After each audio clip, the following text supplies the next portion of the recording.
of December 2024. My name is Mercy Daru, the anchor for tonight. Before we get any further, let's first take a look on the headlines. Coming up in the news tonight, over 135 early childhood development caregivers graduates in capacity building from Arua City and Yumbe District. Ministry of Internal Affairs trains police community liaison officers in prevention of trafficking persons in West Nile region.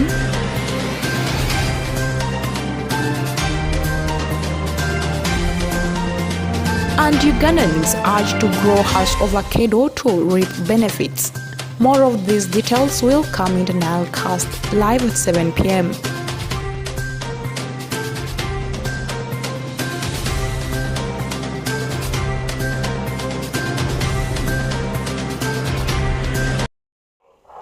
Welcome back from the headlines that is making our big stories. Tonight, a total of 135 early childhood development caregivers drawn from different early childhood development centers across our city and Yumbe district have graduated in capacity building offered by Aga Khan Academy to enhance the standard of early childhood sector.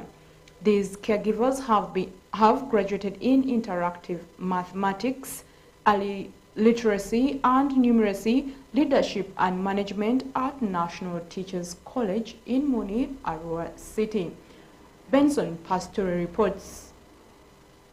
A total of 135 early childhood development caregivers or nursery teachers drawn from different early childhood development centers across Yumbe and Arua City have graduated in capacity building training offered by Aga Khan Academy to enhance the standard of early childhood sector. These caregivers have graduated in interactive mathematics interaction, literacy and numeracy, leadership and management.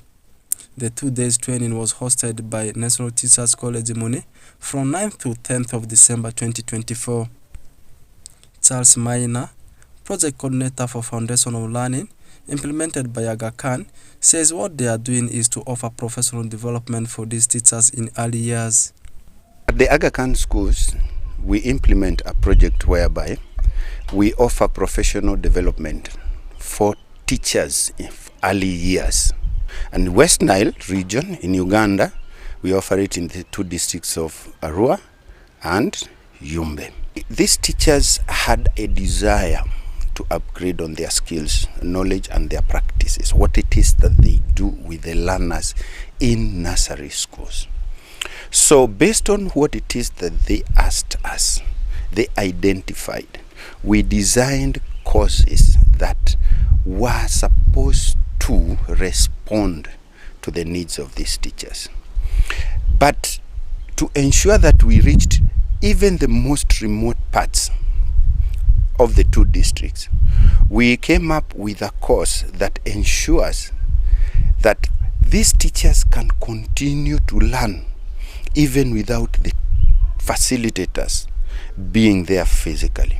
So we would meet together at Muni NTC, we would learn, then they would go to their schools and try to put what they have learned into practice. Meanwhile, Sandia Morris, lecturer from Muni NTC, says Aga Khan is really doing tremendous activities in transforming the status of early childhood caregivers. We have hosted Aga Khan more than even 6 times to carry out these activities. We have benefited a lot also from them. How do we benefit from that? Majorly we have benefited from Aga Khan in the form of training. Our staff, especially the ECD staff, they are also involved in the training. They are trained, and the ECD has now gone to higher level because Aga Khan has also helped to train the staff. Whereas Ajidru Haret, caregiver at NTC Muni Daycare Nursery and Primary School, says the training has really transformed them. These people have really changed our life in all what we have been passing through.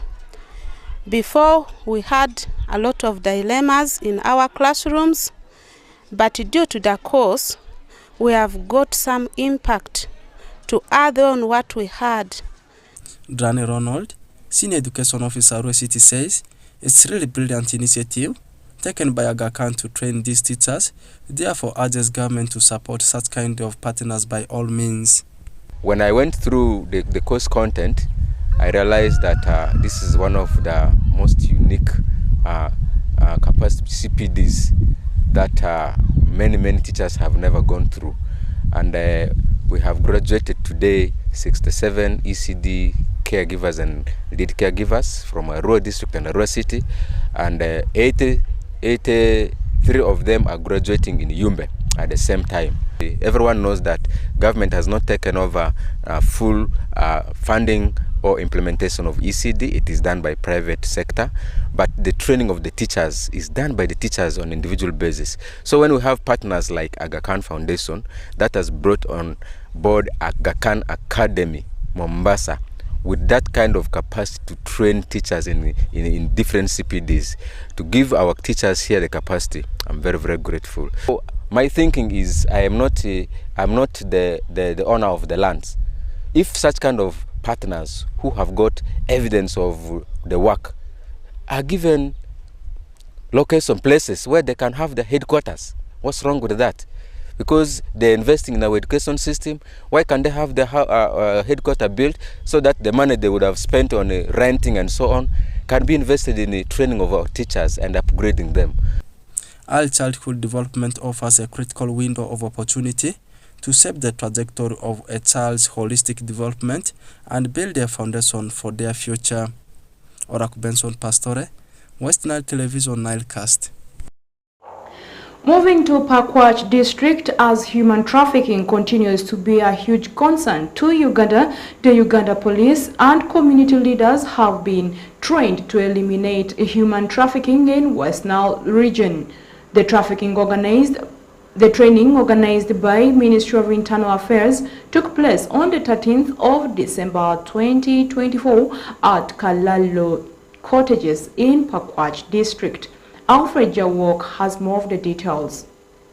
As there is growing concern of human trafficking in Uganda, community leaders and police liaison officers have been trained to prevent human trafficking in the West Nile region. During a community dialogue on 13th December 2024, organized by the Ministry of Internal Affairs at Kalalo Cottages, Pakwach, ASP Rukuna Memory, community liaison officer, Ministry of Internal Affairs said stakeholders in the West Nile region should come together to tackle a pressing issue of human trafficking in their areas. He urges the community to report any suspicious individuals seen approaching their villages for actions. Rukuna added that traffickers often prey on vulnerable individuals using false promises and manipulation to lure them into their clutches. It is going to become a very big challenge because right now we are in a long holiday. But in a long holiday, children are now in the village, they are roaming about, but the only thing is about vigilance now. And when we become vigilant, especially on issues to do with human trafficking, child trafficking, we inform our children not to be trusting strangers every now and then. But I think that is the only way we can handle this. Honorable Gidaga Pastore, Vice Chairperson Pakwach District, said that community leaders should join hands to fight this battle in the West Nile region. According to Honorable Gidaga, this can be achieved through combined forces with the local law enforcement, social workers, and NGOs to create a comprehensive prevention plan. This has been a reminder to us. We live with these things. The issue of immigration is not new. We find some of our people moving from here. We find lorries coming to pick our people, going to work in the sugar plantation, that they are moving there for a kind of a greener pasture locally. At the end of it all, you find that our people ends up being restricted. However, SP Samuel Obega, Pakwach District Police Commander, revealed that police in Pakwach District have registered 2 cases of child trafficking since this month began. He asserts that community outreach programs where villagers are educated on the signs of trafficking and how to report suspicious activity should be conducted. Recently, I think it was on 6th and 8th of this month,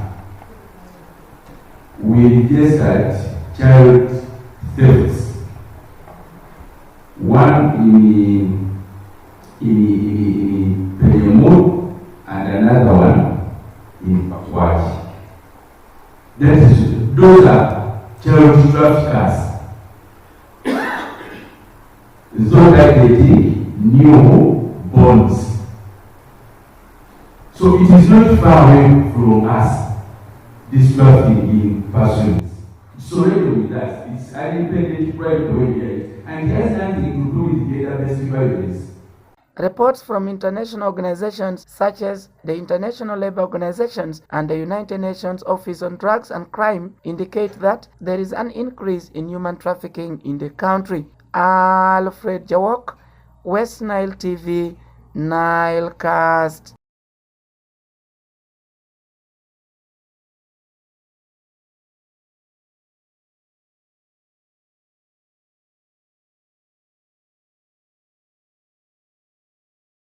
Alfred Jawok, West Nile TV, Nilecast. There is an increase in human trafficking in the country. Alfred Jawok, West Nile TV, Nilecast. Alfred Jawok, West Nile TV, Nilecast. Sorry, we apologize for the black screen that happened some seconds ago.